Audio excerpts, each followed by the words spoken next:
Good afternoon. My name is Olga Tamanova, and I'm happy to see everybody joining us in Ukraine Media Center Ukrinform. It's been 10 years of the war, and today is day 600 of the full-scale invasion of our homeland by Russian aggressor. And traditionally, I want to thank the representatives of all the mass media who tell the world the truth about a heroic resistance. Now we will be talking about the harvesting campaign 2023, about the exports of Ukrainian agricultural produce. Joining us online is Dmytro Solomchuk, People's Deputy and a member of Parliamentary Council or Parliamentary Committee on Land and Agrarian Policy. Good afternoon, Mr. Dmytro. Good afternoon. So this year's harvest, how much was harvested by now? For the time being, we were able to harvest about 54 tons of all types of crops, and there are at least 20 more million tons in the fields. Most of all, it's corn, because we have just started harvesting it, and the harvesting campaign will be on for another 2 months, because all across Ukraine it's raining now, so this process is about to be a little bit longer. The yield this year is a little bit more than it was forecasted. In Kherson and Mykolaiv regions, the agrarians demined a lot of land by themselves. They fulfilled the spring sowing campaign, then the weather conditions were quite favorable, and the harvest is pretty good compared to the previous year. It will be more, and given the war, I would say it's quite a high level. Mr. Dmytro, talking about the exports, let's talk about our grain corridor. Is it operating? Because we see there were statements made by different experts that some minor amounts of produce can be shipped. It reaches the buyer.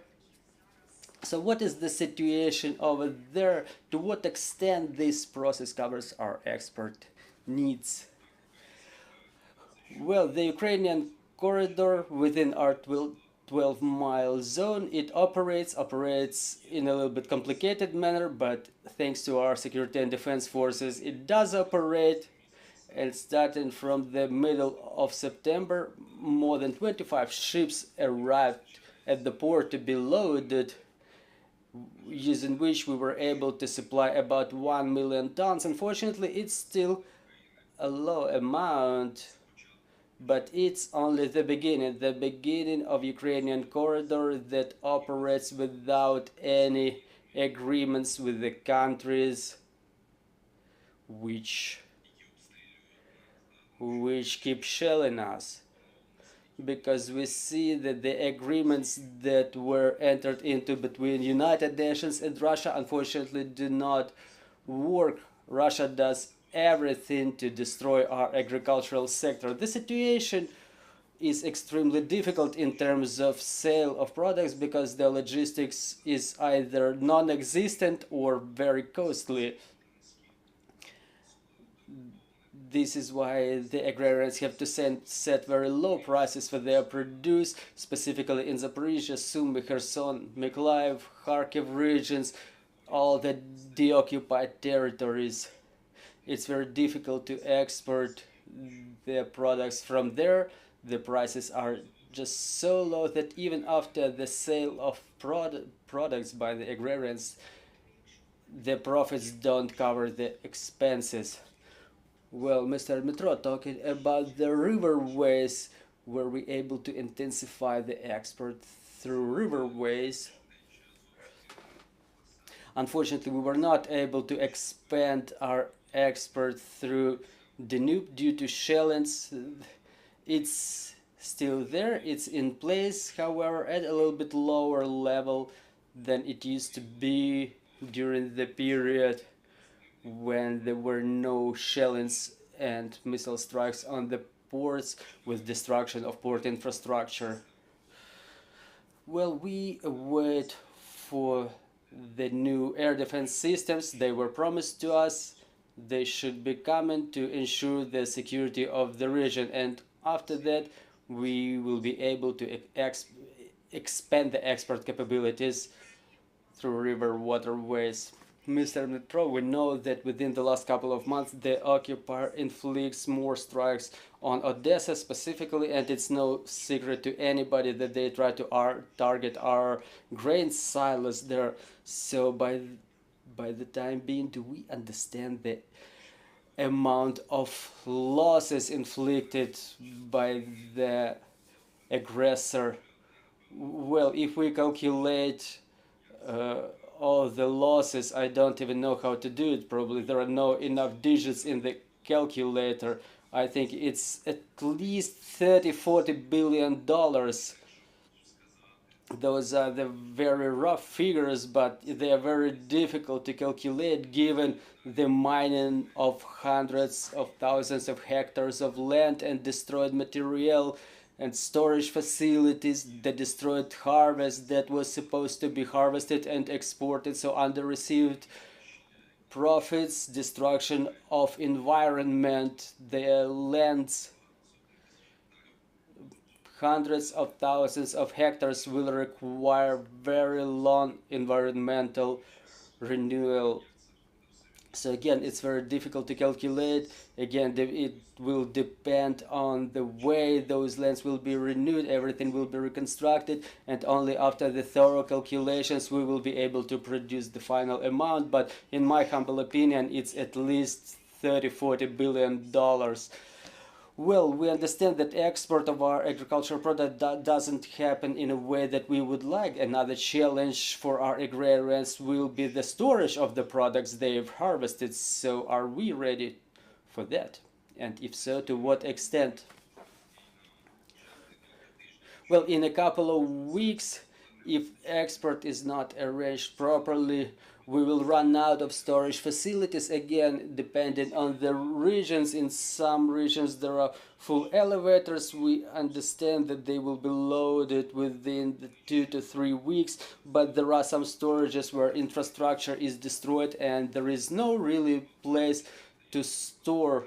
Now through the Harvest of Victory campaign we supply the agricultural manufacturers with the sleeves to store their produce, but again it will all depend on the export conditions within the next couple of weeks. Then it will depend on the weather, what will be the harvested by the combiners, then how the dryers for the corn will operate. So there are a lot of factors. Thank you. We have questions on the floor. Good afternoon, Anastasia Kravchenko, Ukrinform. I will have a couple of questions. First is regarding the autumn sowing campaign. You say that the prices for Ukrainian agricultural products are at low level and we see very significant problems with the export on that background. So how will this situation influence the winter sowing campaign? We know it has started already. Should we expect the fall of the sowing or the decrease of the sowing area this year? What are the intentions of the agrarians? Yes, the agrarians are currently lacking financial resources, so they sell less. This figure will be 20 to 30% less than last year. It will influence the growth of wheat, the bread, basically. Last week I submitted the proposal to the Prime Minister on how to make the way out of this situation, because the loans are good for agricultural sector, but unfortunately the agricultural sector is overlanded, so to say. We have to take some urgent drastic decisions, to adopt some non-standard solutions. We have to create like special fund, the grain of Ukraine, to make a bond issue, to procure the wheat from the agrarians at some fixed price in amount of 10 million tons, to store it at certified private elevators, so that we don't eat something, God forbid, so that that wheat can re-export that grain further on as the state, so that the agrarians as the logistics is arranged, they can buy the wheat back, only paying for storage of those agricultural products. Thus, they could get more financial resources to pay for the land lots.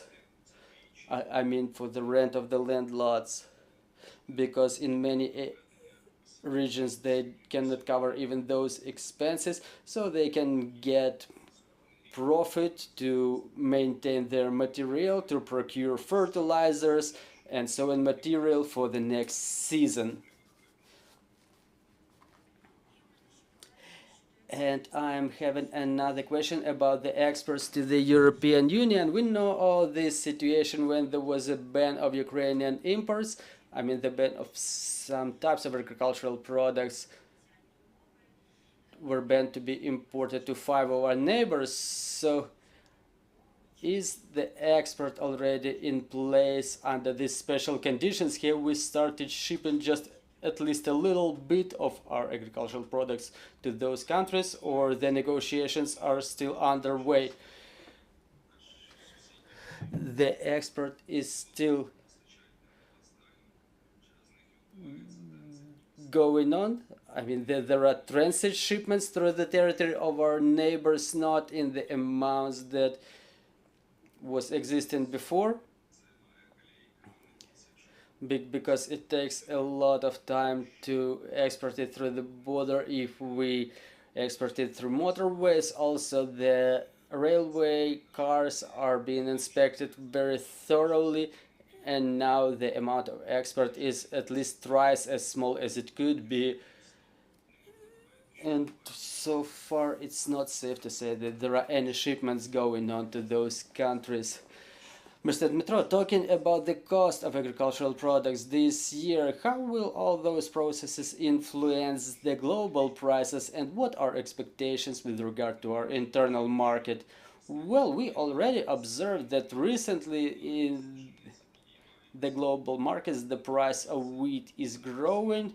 In the same way, the price will grow for soy and ripe, because the world needs a lot of soy for the cattle, but the West doesn't grow it in the necessary amount. We are leaders in this area, and also we expect the price of the sunflower seed oil to grow, which will mean the growth of price of the sunflower seeds. This year there will be less olive oil in the market, because the harvest of olives this year is not so good, and it will need to be replaced with something. And in our market the prices are affordable for Ukrainians. They are pretty low for buckwheat and wheat. However, the price of bread depends more on the energy carriers, and depending the way the bakeries will operate in the winter, if they work on generators, the price will grow.